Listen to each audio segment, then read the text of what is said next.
Welcome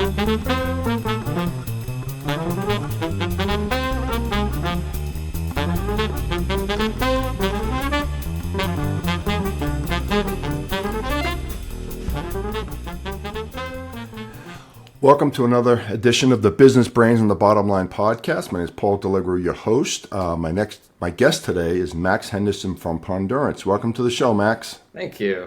I think I've seen a big difference in the last, X amount of years that, security used to be, we don't have the budget for that.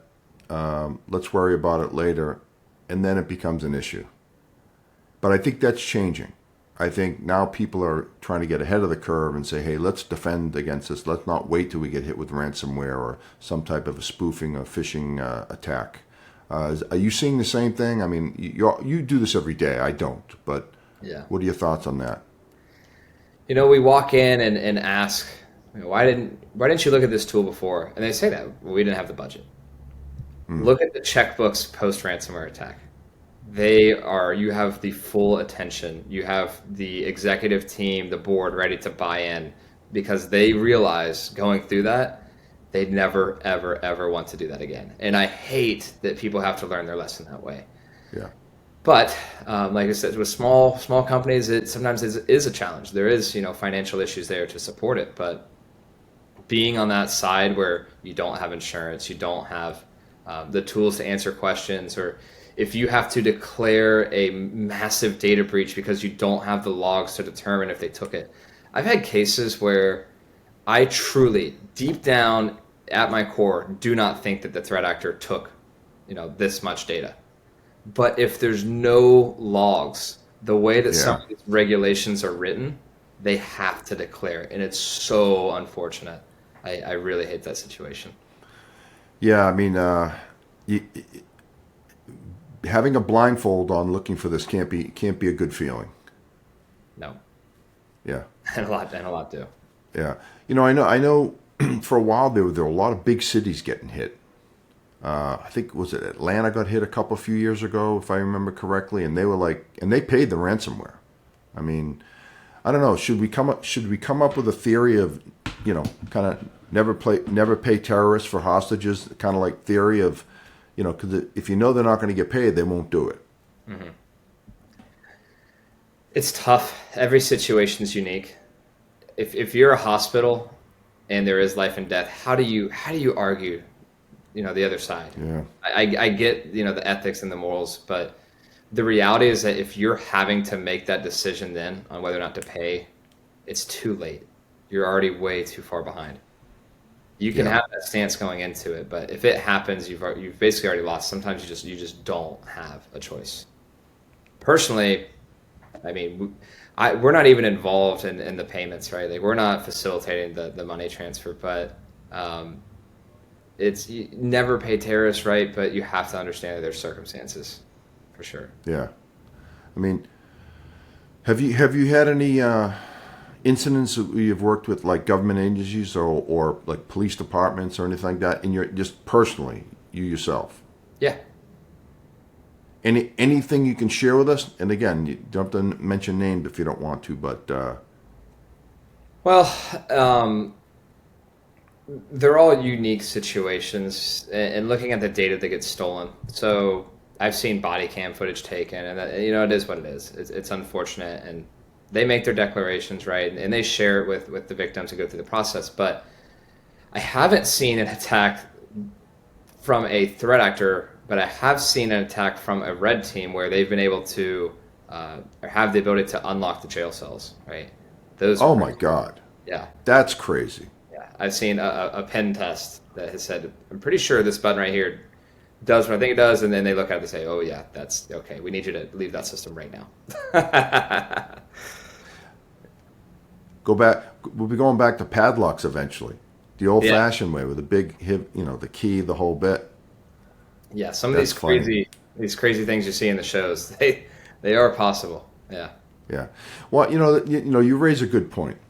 You see all these like shows that are doing about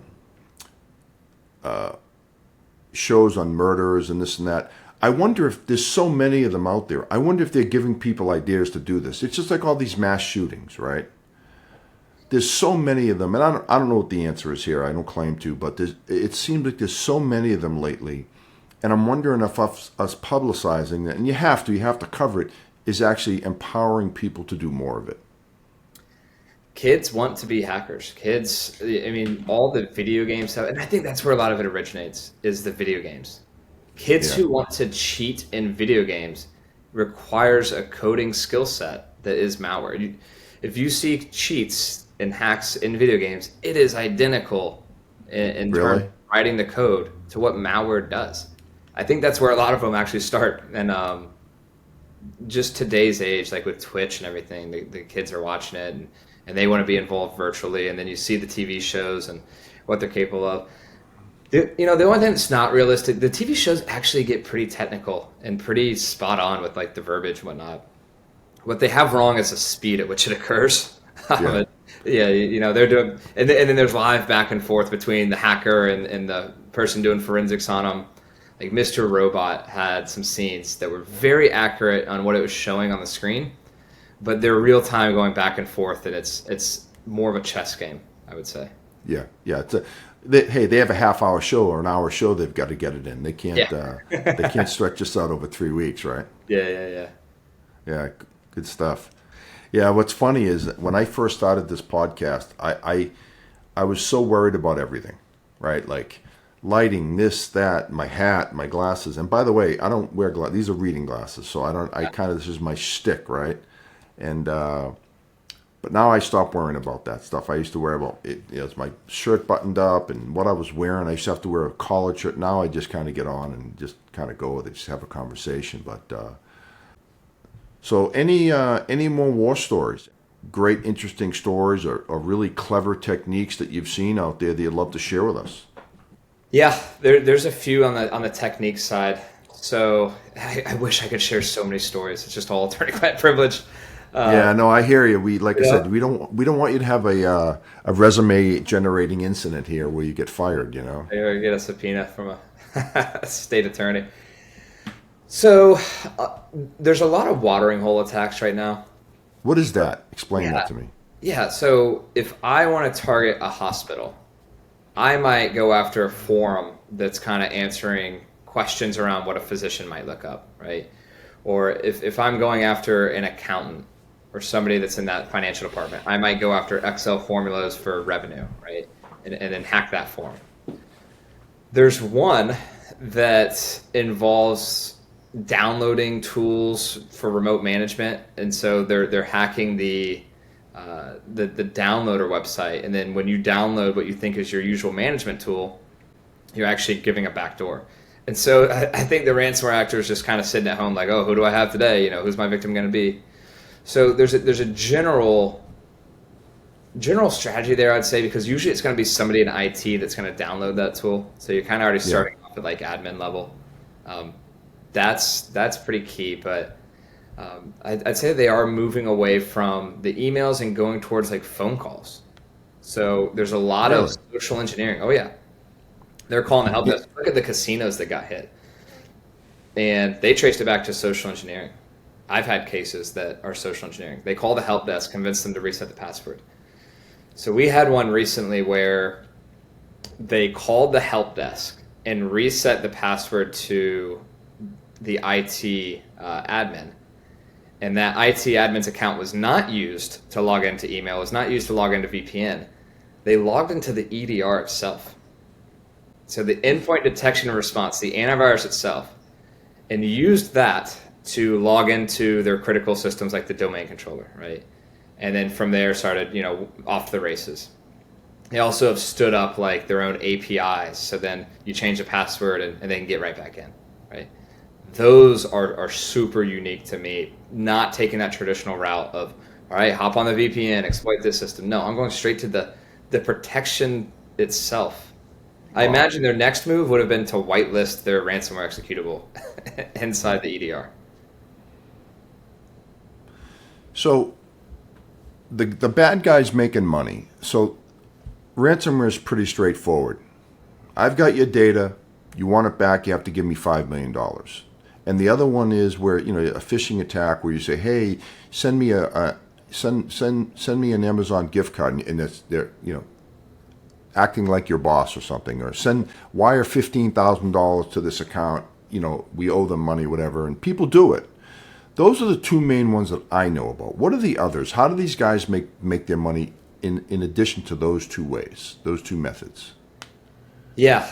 Can they actually get in to a bank account and wire money to another account on their own? Is that something they could do? I've always said that the hardest part about ransomware attacks is the money laundering afterwards. If you make a payment, if somebody's paying you, you can bet that federal law enforcement is tracking that, right? So they're watching where it cashes out. So if you cash out in the U.S., for example, odds are you're going to probably go to jail. Really? They move the money overseas, right? It goes over to China or whatever, and somewhere with no extradition is what they're doing. But outside of that, so there is some pretty complex schemes on the business email compromise front. So there was an indictment where the enterprise had one guy whose whole role was phishing, right? He gets the username, gets the password. And then they insert themselves in the wire fraud scheme. They intercept money, it's in their bank account, right? To move that money, they used romance scams, right? So the old, I'm a Nigerian prince, come send me money so I can get out of jail and I'll pay back to you. Those same people are now going into the dating apps and convincing and developing these long-term relationships. And then one day they say, hey, I'm out of town. Can you go into the bank and sign off on a transfer for me? And they're using those people to transfer the money over to different bank accounts. Wow. Yeah, it's crazy. And then, there are the romance scams too, where there's one here in Tampa where I am, where the lady emptied out her entire life savings and sent it over thinking that it was coming back. What they did is they impersonated an individual. They had a fake attorney sign a loan document for them. So the lady thought that she was signing a loan document. And then from there, there's this fake login page where he said, hey, look, I'm good for it. Log into my bank account and look. And she logged in the bank account, except it was not actually the bank's website. It's their own fake website. Yeah. And so it just said, oh, $2 million is here, but it's frozen. And then she sent everything. How much did she send? Did you recall exactly, or? No, but I remember it was in the Tampa Bay Times. It was a good amount. Yeah, I mean, a couple of simple examples. I remember this happened to me, and I saw right through it, but I played along. I was selling a transmission on eBay, and some guy, I want to buy it. I'm going to send you a check, but can you send me like $300 back for the freight, or some cockamamie story? And I knew what he was doing. He sent me a bogus check, and I played along with it. I had him sent me the check. I took it to the bank, and I said, is this real? And they said, no. So I strung him along for a while and had some fun with it. But I think a lot of people may fall for that. Oh, I only want $600 for the transmission, but I'll give you $800 for it if you could send me $200 back. Right? Yep. Some people probably do it, or whatever it is back. That was a few years ago too. But I usually have my antennas up for those. It's funny. You post anything on not eBay but Craigslist. There's scammers all over the place on that website. I mean, looking at tickets for sale too. What scares me the most out of anything is the SIM swap, where they if anyone's not familiar with that. I am not actually. If you could explain that, it'd be great. Yeah, so it's if I could have a blank cell phone and walk into Verizon and convince them that I'm you and just bought a new phone. Please transfer my number over to this one. And it is rampant right now. How can they do that though? I mean, aren't they going to have to know everything about you to make that happen? Well, one side of it is there are a lot of insiders who are working at the telephone carriers and helping facilitate that. But now there's been so many data breaches and leaks, and now you use AI to power stealing that information. It's not that hard anymore, I don't think, if you're focused on it every day. So there's more prominent ones, more prominent targets. For me, it would probably be if somebody was trying to get payback for findings on a case. But I think the biggest target is people with crypto wallets and getting, apps and whatnot transferred over to where they can log into your crypto account and empty it out. And there's other ones though where they're just going for the multi-factor codes, right? So if I have the password but I need the multi-factor, I can't get it inserted, SIM swap, intercept it, log in, and I only need the SIM swap for 10 minutes. Yeah, I was going to say. Yeah. You would never know. So, I mean, this is getting into cell phones, but if during a SIM swap, would my phone shut off if someone else had a cell phone? So my phone would shut off because it can only be one phone with that SIM, right? Yeah, you'd have no phone signal. Right. And then they could care less once they've gotten in. They're not going to say, "Oh, Paul, we'll let you have your phone back." Yeah. They're not going to text you. Yeah. Verizon's not going to text you. Yeah. AT&T's not going to text you because you don't have a phone number anymore. That's a good. I have not heard of that one before. I worry about my kids, right? I don't know if you have kids, and I try to tell them, look, don't click on links and emails. I mean, I'm in this business, so I try to, and we can all fall victim to it. And I said, there's no shame in getting caught, but in this thing, but you just got to have your antennas up all the time. Unfortunately, that's the world we live in, I think, right? Yeah. I mean, they'll probably email you, but I'm sure the threat actor is going to change the email too. Yeah. What type of techniques are used to investigate and analyze incidents? How do you, what's the best way to do this? Yeah. So first is finding the volatile information and making sure you preserve it, right? But it's really neat. So 10 years ago, even 5 years ago, people would ship in an entire drive, right? Whole hard drive shipped, and then you're waiting a day, and then you have to image it, and that takes all day often, and then index it and analyze it. We're doing all collections through the EDR itself, right? Okay. And we're just doing all these triage collections. It's really cool. And then it just instantly parses. I just click a couple buttons and it's back to me. And then just knowing your artifacts and how to analyze it that way. But we always find ourselves in situations where we have to remind the victim that containment and eradication is a bigger priority than the data access forensics. I know that we're concerned about what data is accessed. Right. But if I can't get the threat actor out of the system first, there's going to be more access. Right. Right.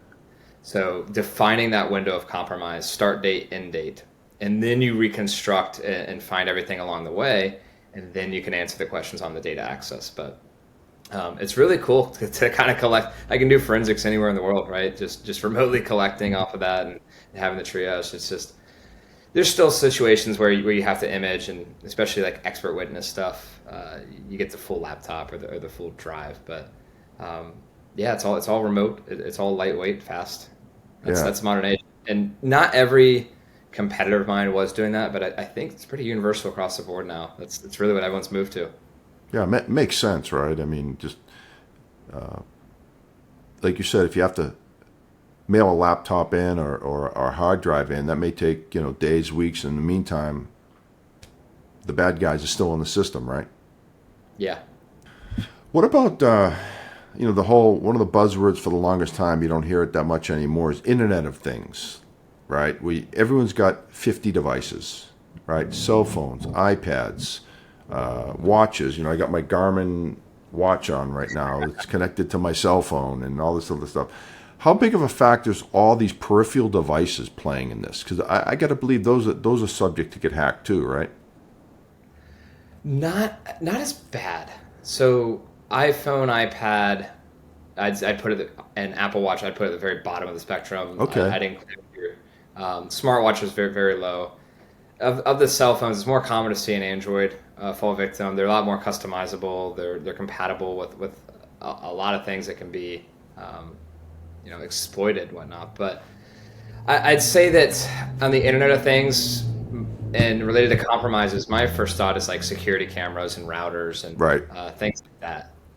CCTV. Those are entry points into the network. There's always the callback to I think it was a casino as well that had the thermometer in the fish tank that was hacked. Right? You ever heard Really? that one?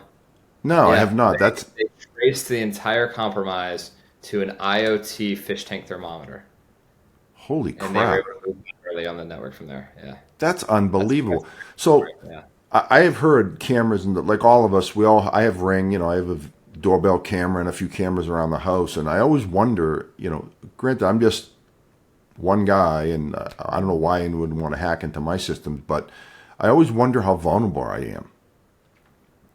You always have to think motive. It's scary to think about it and saying, oh, someone can unlock my door, turn up my heat, whatever. So the first thing that we want to do is always have attribution on motive, and that helps us understand their next move as well as their prior moves. Sure. So if I attribute it as ransomware, I know their entire life cycle. I know everything up their sleeve and why they want to do it for financial motivation, right? If you get into a disgruntled employee or a religion motivated attack, Or even like an ex-lover or something, right? Someone that's got a chip in their shoulder, right? yeah, and once you understand their goal is sustained disruption. That is not good.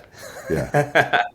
Those are, I don't want to be in an incident response case for a year, right? I want to map out what happened. I want to contain it. I want to eradicate it. Ransomware matters. They have so many victims that they'll give it a go and then they'll move on to the next one. Right. Right. But if you have somebody who's motivated by emotion, that is absolutely scary. Yeah. And then knowing their skill set, right? Are they even capable to hack into your entire home and whatnot? We do get a lot of calls, people who think that, their life's hacked, and sometimes trying to validate, is this actually what's happening, or is this paranoia associated with the event? Those are tough. That's why a lot of what we do is on the enterprise side, basically exclusively on the enterprise side to avoid those. But it's hard to do forensics on a lot of the IoT stuff. Right. Like they're so small and just don't retain much.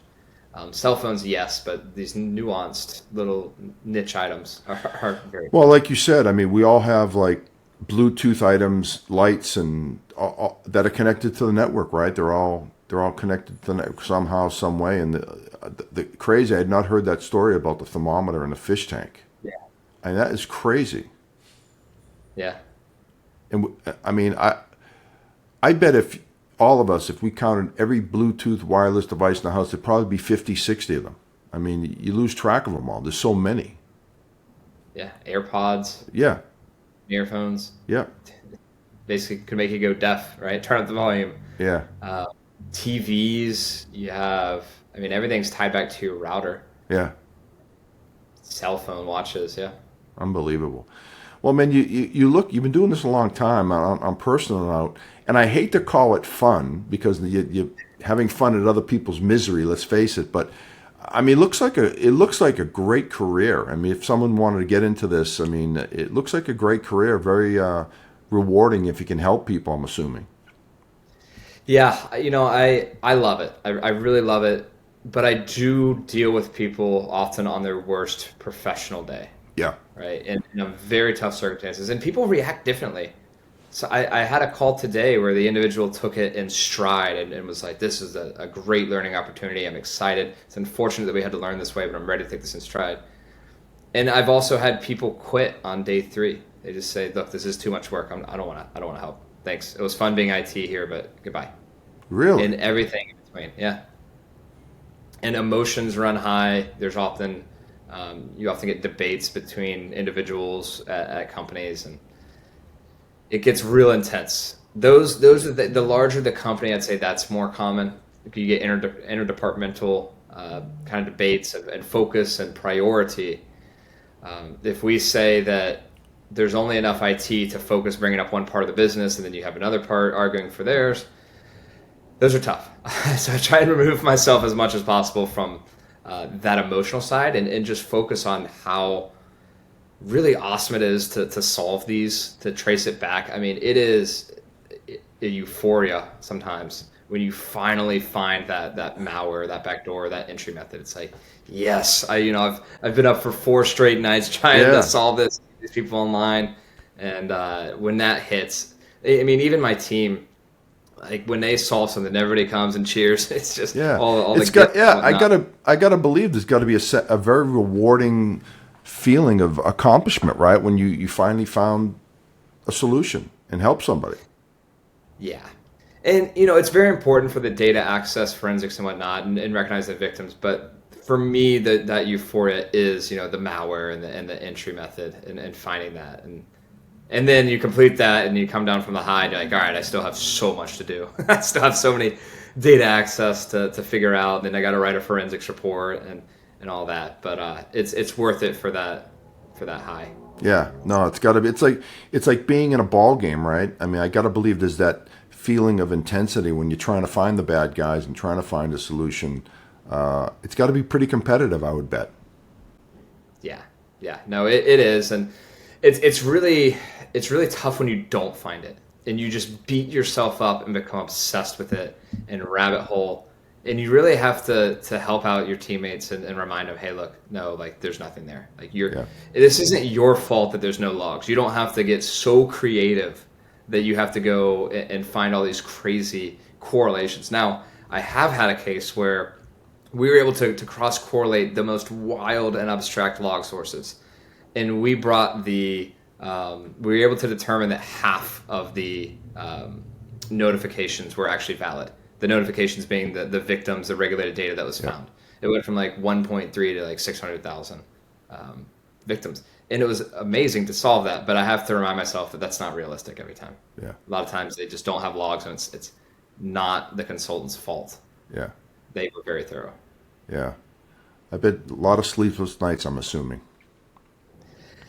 Yeah, getting a lot better about it. I'd say years ago, I specifically recall sleeping in the office and having like 3 chairs stretched out, and I took like a 2-hour nap. And I put so much into that case, and that's the one where they messed up the way that they put the block in, and they got ransomed.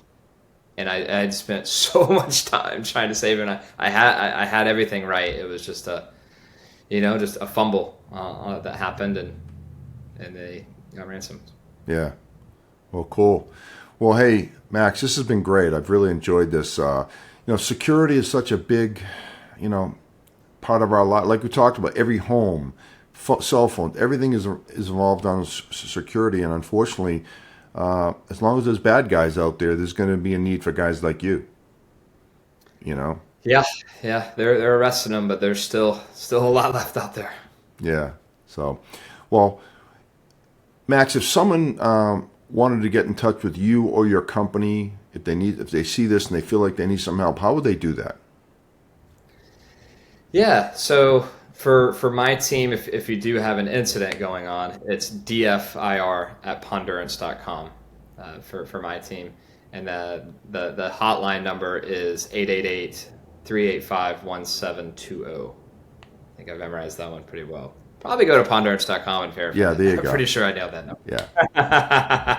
And then I'm assuming you're on LinkedIn as well. We had a lot of LinkedIn viewers here, so I'm sure they can go to Max Henderson and on LinkedIn and connect with you there if they're interested.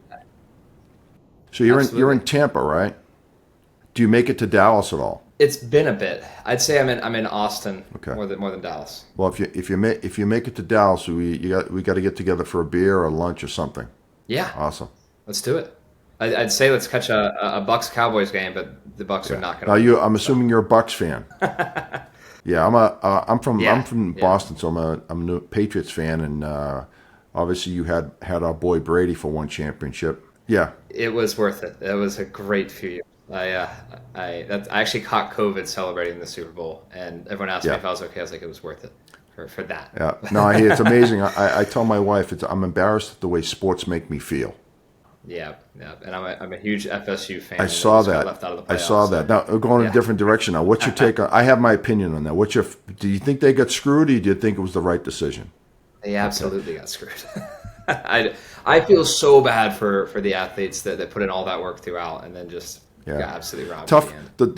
The only Georgia got pushed out too.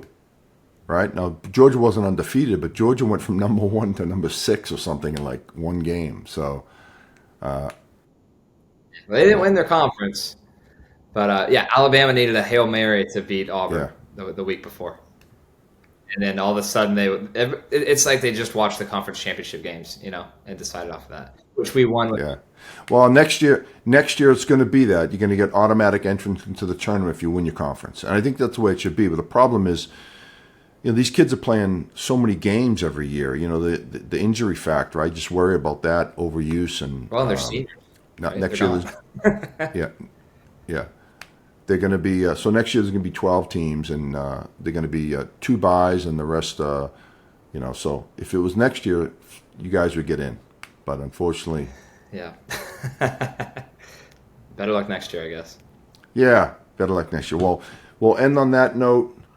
Max, thank you so much for being on the show. I really appreciate it. This was good. And I think I had a lot of good stories, and I think the listeners out there are really going to enjoy this. Yeah. Thanks for having me on.